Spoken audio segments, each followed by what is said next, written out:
पाकल पाकल पानामा के भरलो पाना बाटावा हे, भरलो पाना बाटावा हे।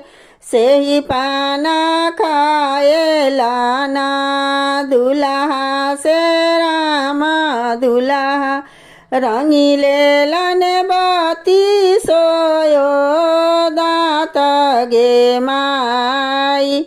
घने बहले पूरा भैया गे माई। कन गेला किए भेला शुभवी सीता शुभवी, देखो शुभवी दातावा के जोत गे माई। घने बहले पूरा भैया गे माई।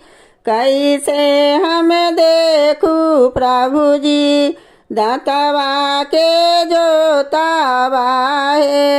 यही ठैया माई बहिनिया गे माई।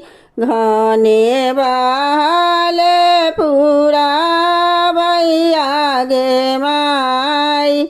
घने बहले पूरा भैया गे माई।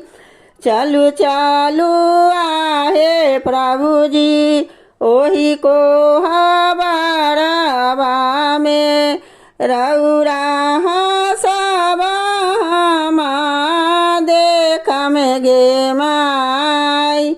घने बहले पूरा भैया गे माई। पाकल पाकल पानामा के भरलो पाना बाटावा हे, भरलो पाना